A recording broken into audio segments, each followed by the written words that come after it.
How to do what you love. That's what this episode promises to deliver, but it won't be the opinion of the 20-year-old you're listening to right now. I'll be reading an essay by Paul Graham, who, if you don't know, co-founded a program called Combinator, where he worked one-on-one with the most ambitious people in the world for 9 years. He's lived the life of an ambitious person trying to carve out a space to find and get paid for what they love. And he's helped millions of others do the same. He's seen the doubts, the confusion. He has a boots-on-the-ground understanding of how ambitious people navigate the world and how we think. He's heard every excuse in the book, which is why this essay shares exactly what it promises. So here is how to do what you love. How to do what you love. January 2006. To do something well, you have to like it. That idea is not exactly novel. We've got it down to 4 words. Do what you love. But it's not enough just to tell people that. Doing what you love is complicated. The very idea is foreign to what most of us learn as kids. When I was a kid, it seemed as if work and fun were opposites by definition. Life had 2 states. Some of the time, adults were making you do things, and that was called work. The rest of the time, you could do what you wanted, and that was called playing. Occasionally, the things adults made you do were fun, just as occasionally playing wasn't. For example, if you fell and hurt yourself, that wasn't fun. But except for these few anomalous cases, work was pretty much defined as not fun. And it did not seem to be an accident. School, it was implied, was tedious because it was preparation for grown-up work. The world then was divided into 2 groups, grown-ups and kids. Grown-ups, like some kind of cursed race, had to work. Kids didn't. But they did have to go to school, which was a dilute version of work meant to prepare us for the real thing. Much as we dislike school, the grown-ups all agreed that grown-up work was worse, and that we had it easy. Teachers in particular all seemed to believe implicitly that work was not fun, which is not surprising. Work wasn't fun for most of them. Why do we have to memorize state capitals instead of playing dodgeball? For the same reason, they had to watch over a bunch of kids instead of lying on a beach. You couldn't just do what you wanted. I'm not saying we should let little kids do whatever they want. They may have to be made to work on certain things, but if we make kids work on dull stuff, it might be wise to tell them that tediousness is not the defining quality of work, and indeed that the reason they have to work on dull stuff now is so they can work on more interesting stuff later. Once when I was about 9 or 10, my father told me I could be whatever I wanted when I grew up, so long as I enjoyed it. I remember that precisely because it seems so anomalous. Whatever I thought he meant, I didn't think he meant work could literally be fun. Fun like playing. It took me years to grasp that. Jobs. By high school, the prospect of an actual job was on the horizon. Adults would sometimes speak to us about their work, or we would go to see them at work. It was always understood that they enjoyed what they did. In retrospect, I think one may have. The private jet pilot. But I don't think the bank manager really did. The main reason they all acted as if they enjoyed their work was presumably the upper middle class convention that you're supposed to. It would not merely be bad for your career to say that you despised your job, but a social faux pas. Why is it conventional to pretend you like what you do? The first sentence of this essay explains that.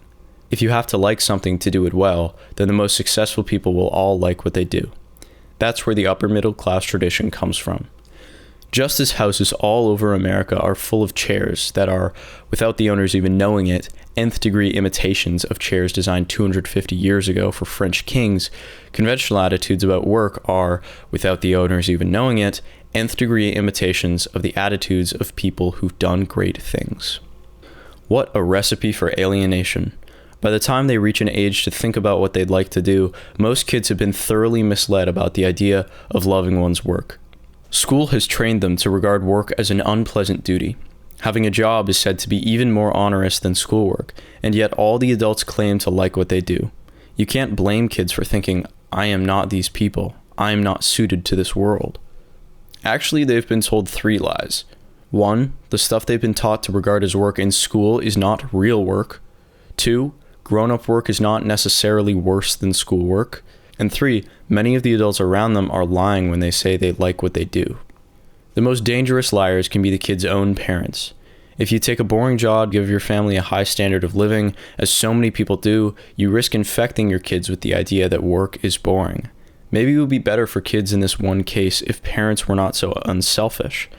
A parent who set an example of loving their work might help their kids more than an expensive house. It was not till I was in college that the idea of work finally broke free from the idea of making a living. Then the important question became not how to make money, but what to work on. Ideally, these coincided, but some spectacular boundary cases, like Einstein in the patent office, proved they weren't identical. The definition of work was now to make some original contribution to the world, and in the process not to starve. But after the habit of so many years, my idea of work still included a large component of pain. Work still seemed to require discipline, because only hard problems yielded grand results, and hard problems couldn't literally be fun. Surely one had to force oneself to work on them. If you think something's supposed to hurt, you're less likely to notice if you're doing it wrong. That sums up my experience of graduate school. How much are you supposed to like what you do? Unless you know that, you don't know when to stop searching. And if, like most people, you underestimate it, you'll tend to stop searching too early.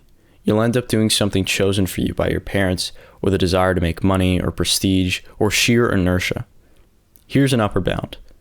Do what you love doesn't mean do what you would like to do most in this second. Even Einstein probably had moments when he wanted to have a cup of coffee, but told himself he ought to finish what he was working on first. It used to perplex me when I read about people who liked what they did so much that there was nothing they'd rather do. There didn't seem to be any sort of work I liked that much.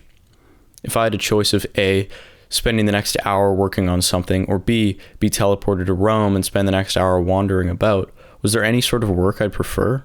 Honestly, no. But the fact is, almost anyone would rather, at any given moment, float about in the Caribbean, or have sex, or eat some delicious food, than work on hard problems. The rule about doing what you love assumes a certain length of time. It doesn't mean do what will make you happiest this second, but what will make you happiest over some longer period, like a week or a month. Unproductive pleasures pall eventually. After a while, you get tired of lying on the beach. If you want to stay happy, you have to do something. As a lower bound, you have to like your work more than any unproductive pleasure. You have to like what you do enough that the concept of spare time seems mistaken. Which is not to say that you have to spend all your time working. You can only work so much before you get tired and start to screw up. Then you want to do something else, even something mindless. But you don't regard this time as the prize, and the time you spend working as the pain you endure to earn it. I put the lower bound there for practical reasons. If your work is not your favorite thing to do, you'll have terrible problems with procrastination. You'll have to force yourself to work, and when you resort to that, the results are distinctly inferior. To be happy, I think you have to be doing something you not only enjoy, but admire. You have to be able to say at the end, wow, that's pretty cool. This doesn't mean you have to make something. If you learn how to hang glide or speak a language fluently, that will be enough to make you say, for a while at least, wow, that's pretty cool. What there has to be is a test. So one thing that falls just short of the standard, I think, is reading books. Except for some books in math and the hard sciences, there's no test of how well you've read a book, and that's why merely reading books doesn't quite feel like work. You have to do something with what you've read to feel productive. I think the best test is one Gino Lee taught me. To try to do things that would make your friends say wow. It probably wouldn't start to work properly until about age 22, because most people haven't had a big enough sample to pick friends from before then. Sirens. What you should not do, I think, is worry about the opinion of anyone beyond your friends. You should not worry about prestige. Prestige is the opinion of the rest of the world. When you can ask the opinions of people whose judgment you respect, what does it add to consider the opinions of people you don't even know? This is easy advice to give. It's hard to follow, especially when you're young. Prestige is like a powerful magnet that warps even your beliefs about what you enjoy. It causes you to work not on what you like, but what you'd like to like. That's what leads people to try to write novels, for example. They like reading novels. They notice that people who write them win Nobel Prizes. What could be more powerful, they think, than to be a novelist? But liking the idea of being a novelist is not enough. You have to like the actual work of novel writing if you're going to be good at it. You have to like making up elaborate lies. Prestige is just fossilized inspiration. If you do anything well enough, you'll make it prestigious. Plenty of things we now consider prestigious were anything but at first. Jazz comes to mind, though almost any established art form would do. So just do what you like and let prestige take care of itself. Prestige is especially dangerous to the ambitious. If you want to make ambitious people waste their time on errands, the way to do it is to bait the hook with prestige. That's the recipe for getting people to give talks, write forewords, serve on committees, be department heads, and so on. It might be a good rule simply to avoid any prestigious task. If it didn't suck, they wouldn't have to make it prestigious. Similarly, if you admire two kinds of work equally, but one is more prestigious, you might probably choose the other.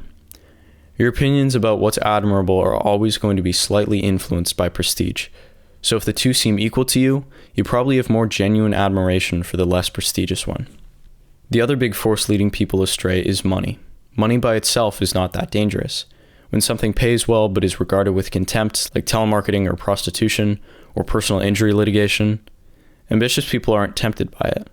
That kind of work ends up being done by people who are just trying to make a living. Tip: avoid any field whose practitioners say this. The danger is when money is combined with prestige, as in, say, corporate law or medicine. A comparatively safe and prosperous career with some automatic baseline prestige is dangerously tempting to someone young who hasn't thought much about what they really like. The test of whether people love what they do is whether they'd do it even if they weren't paid for it, even if they had to work at another job to make a living. How many corporate lawyers would do their current work if they had to do it for free in their spare time and take day jobs as waiters to support themselves? This test is especially helpful in deciding between different kinds of academic work because fields vary greatly in this respect. Most good mathematicians would work on math even if there were no jobs as math professors, whereas in the departments at the other end of the spectrum, the availability of teaching jobs is the driver. People would rather be English professors than work in ad agencies, and publishing papers is the way you compete for such jobs. Math would happen without math departments, but it is the existence of English majors, and therefore jobs teaching them, that calls into being all those thousands of dreary papers about gender and identity, the novels of Conrad. No one does that kind of thing for fun. The advice of parents will tend to err on the side of money. It seems safe to say there are more undergrads who want to be novelists and whose parents want them to be doctors than who want to be doctors and whose parents want them to be novelists. The kids think their parents are materialistic. Not necessarily. All parents tend to be more conservative for their kids than they would for themselves, simply because, as parents, they share risks more than rewards. If your 8-year-old son decides to climb a tall tree, or your teenage daughter decides to date the local bad boy, you won't get a share in the excitement, but if your son falls or your daughter gets pregnant, you'll have to deal with the consequences. Discipline. With such powerful forces leading us astray, it's not surprising that we find it so hard to discover what we like to work on. Most people are doomed in childhood by accepting the axiom that work equals pain. Those who escape this are nearly all lured into the rocks by prestige or money. How many even discover something they love to work on? A few 100,000, perhaps, out of billions? It's hard to find work you love. It must be, if so few do. So don't underestimate this task, and don't feel bad if you haven't succeeded yet. In fact, if you admit to yourself that you're discontented, you're a step ahead most people who are still in denial. If you're surrounded by colleagues who claim to enjoy work that you find contemptible, odds are they're lying to themselves. Not necessarily, but probably. Although doing great work takes less discipline than people think, because the way to do great work is to find something you like so much that you don't have to force yourself to do it, finding work you love does usually require discipline. Some people are lucky enough to know what they want to do when they're 12, and just glide along as if they were on railroad tracks, but this seems the exception. More often, people who do great things have careers with the trajectory of a ping pong ball. They go to school to study A, drop out and get a job doing B, and then become famous for C after taking it up on the side. Sometimes people jumping from one sort of work to another is a sign of energy, and sometimes it's a sign of laziness. Are you dropping out or boldly carving a new path? You often can't tell yourself. Plenty of people who will later do great things seem to be disappointments early on, when they're trying to find their niche. Is there some test you can use to keep yourself honest? One is to try to do a good job at whatever you're doing, even if you don't like it. Then at least you'll know you're not using dissatisfaction as an excuse for being lazy. Perhaps more importantly, you'll get into the habit of doing things well. Another test you can use is always produce. For example, if you have a day job you don't take seriously because you plan to be a novelist, are you producing? Are you writing pages of fiction, however bad? As long as you're producing, you'll know you're not merely using the hazy vision of the grand novel you plan to write one day as an opiate. The view of it will be obstructed by all that's too palpably flawed once you're actually writing. Always produce is also a heuristic for finding the work you love. If you subject yourself to that constraint, it will automatically push you away from things you think you're supposed to work on towards things you actually like. Always produce will discover your life's work the way water, with the aid of gravity, finds the hole in your roof. Of course, figuring out what you'd like to work on doesn't mean you get to work on it. That's a separate question. And if you're ambitious, you have to keep them separate. You have to make a conscious effort to keep your ideas about what you want from being constrained by what seems possible. It's painful to keep them apart because it's painful to observe the gap between them. So most people preemptively lower their expectations. For example, if you asked random people on the street if they'd like to be able to draw like Leonardo, you'd find most would say something like, "Oh, I can't draw." This is more of a statement of intention than fact. It means, I'm not going to try. But the fact is, if you took a random person off the street and somehow got them to work as hard as they possibly could at drawing for the next 20 years, they'd get surprisingly far. But it would require a great moral effort. It would mean staring failure in the eye every day for years. And so to protect themselves, people say, "I can't." Another related line you often hear is that not everyone can do what they love. That someone has to do the unpleasant jobs. Really? How do you make them? In the US, the only mechanism for forcing people to do unpleasant jobs is the draft. And that hasn't been invoked for over 30 years. All we can do is encourage people to do unpleasant work with money and prestige. If there's something people still won't do, it seems as if society just has to make do without. That's what happened with domestic servants. For millennia, that was the canonical example of a job someone had to do. And yet, in the mid-20th century, servants practically disappeared in rich countries, and the rich just have to do without. So while there may be some things someone has to do, there's a good chance anyone saying that about any particular job is mistaken. Most unpleasant jobs would either get automated or go undone if no one were willing to do them. 2 routes. There's another sense of not everyone can do the work they love. That's all too true, however. One has to make a living, and it's hard to get paid for doing work you love. There are 2 routes to that destination. The organic route, as you become more eminent, gradually to increase the parts of your job that you like at the expense of those you don't, and the 2-job route, to work at things you don't like to get money to work on things you do. The organic route is more common. It happens naturally to anyone who does good work. A young architect has to take whatever work he can get, but if he does well, he'll gradually be in a position to pick and choose among projects. The disadvantage of this route is that it's slow and uncertain. Even tenure is not real freedom. The 2-job route has several variants depending on how long you work for money at a time. At one extreme is the day job, where you work regular hours at one job to make money and work on what you love in your spare time. At the other extreme, you work at something till you make enough not to have to work for money again. The 2-job route is less common than the organic route, because it requires a deliberate choice. It's also more dangerous. Life tends to get more expensive as you get older, so it's easy to get sucked into working longer than you expected at the money job. Or still, anything you work on changes you. If you work too long on tedious stuff, it will rot your brain. And the best paying jobs are most dangerous because they require your full attention. The advantage of the 2-job route is that it lets you jump over obstacles. The landscape of possible jobs isn't flat. There are walls of varying height between different kinds of work. The trick of maximizing the parts of your job that you like can get you from architecture to product design, but not probably to music. If you make money doing one thing and then work on another, you have more freedom of choice. Which route should you take?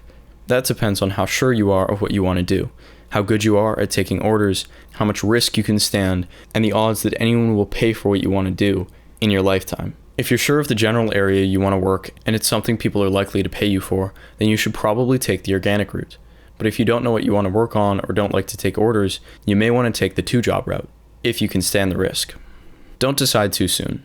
Kids who know early what they want to do seem impressive, as if they got the answer to some math question before the other kids. They have an answer, certainly, but odds are it's wrong. A friend of mine who's a quite successful doctor complains constantly about her job. When people applying to medical school ask her for advice, she wants to shake them and yell, "Don't do it!" But she never does. How did she get into this fix? In high school, she already wanted to be a doctor, and she was so ambitious and determined that she overcame every obstacle along the way, including, unfortunately, not liking it. She now has a life chosen for her by a high school kid. When you're young, you're given the impression that you'll get enough information to make each choice before you need to make it. But this is certainly not so with work. When you're deciding what to do, you have to operate on ridiculously incomplete information. Even in college, you get little idea what various types of work are like. At best, you may have a couple internships, but not all jobs offer internships, and those that do don't teach you much more about the work than being a bat boy teaches you about playing baseball. In the design of lives, as in the design of most other things, you get better results if you use flexible media. So unless you're fairly sure what you want to do, your best bet may be to choose a type of work that could turn either into an organic or two-job career. That was probably part of the reason I chose computers. You can be a professor or make a lot of money or morph it into any number of other kinds of work. It's also wise early on to seek jobs that let you do many different things so that you can learn faster what various kinds of work are like. Conversely, the extreme version of the two-job route is dangerous because it teaches you so little about what you like. If you work hard at being a bond trader for 10 years, thinking that you'll quit and write novels when you have enough money, what happens when you quit and then discover that you don't actually like writing novels? Most people would say, I'd take that problem. Give me $1 million and I'll figure out what to do. But it's harder than it looks. Constraints give your life shape. Remove them and most people have no idea what to do. Look at what happens to those who win lotteries or inherit money. Much as everyone thinks they want financial security, the happiest people are not those who have it, but those who like what they do. So a plan that promises freedom at the expense of knowing what to do with it may not be as good as it seems. Whatever route you take, expect to struggle. Finding work you love is very difficult. Most people fail. Even if you succeed, it's rare to be free to work on what you want till your 30s or 40s. But if you have the destination in sight, you'll be more likely to arrive at it. If you know you can love work, you're in the home stretch. And if you know what work you love, you're practically there.